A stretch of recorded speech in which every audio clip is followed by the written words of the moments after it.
Hello everyone, welcome to our biology class. Today I'll introduce the syllabus for the same.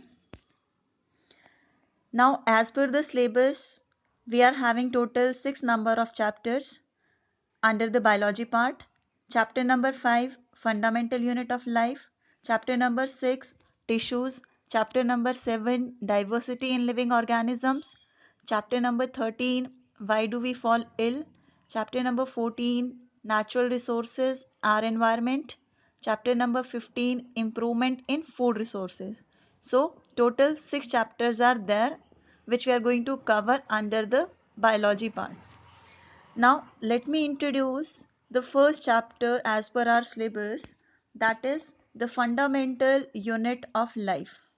Now, this chapter is directly linked with the chapter structural and functional unit of life read by you in your grade 8th. So, the basic idea about the concepts is clear to you. Let me tell you which topic we are going to cover under the same. These are the following topics which we are going to study in this chapter. The first is discovery of cell, unicellular and multicellular organisms, prokaryotic and eukaryotic cell, structure of typical eukaryotic cell, plasma membrane in detail, cell wall, nucleus and cytoplasm.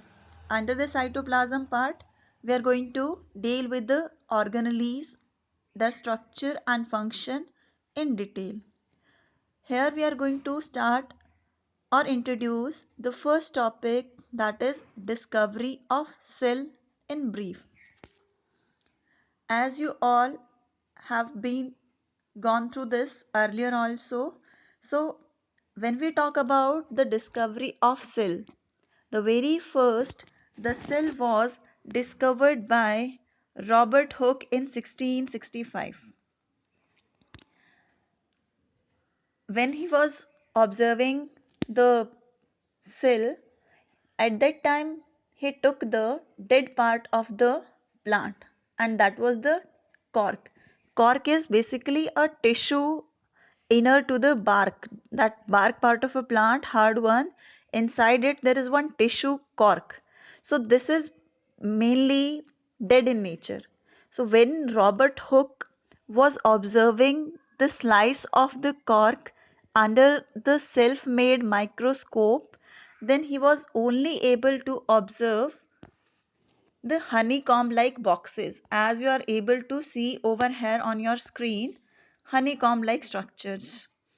As there's nothing inside those boxes he was able to observe because the cell was dead, he named them cellulae. The meaning of it is compartment, and later on it termed as cell. So because the structure was not clear to him, the reason behind that, this microscope which you are able to see over here, this was the primitive one, and at that particular time there was not so much inventions took place. So he made himself, and as he made himself, it was not so advanced, and he used the same for this particular observation. Next, we are going to discuss about the history and more discoveries under the part. Now, as we have discussed in our previous slide, that Robert Hooke discovered the dead cell. Now, the first scientist which is mentioned over here, Anton von Leeuwenhoek, in 1674 discovered the first living cell. Now, he discovered the first living cell in pond water, and at this time the microscope used by him is advanced one, improved one. So he was able to observe the clear structure of the cell, complete structure of the cell. After him, Robert Brown in 1831 discovered the nucleus, that is the spherical structure inside the cell. Then Purkinje in 1839, he coined the term protoplasm. Protoplasm is basically the living content inside the cell. It's a fluid-like substance. Then Skeldon and Swan, both the scientists in 1838 and 1839 respectively, they presented an idea about the cell theory.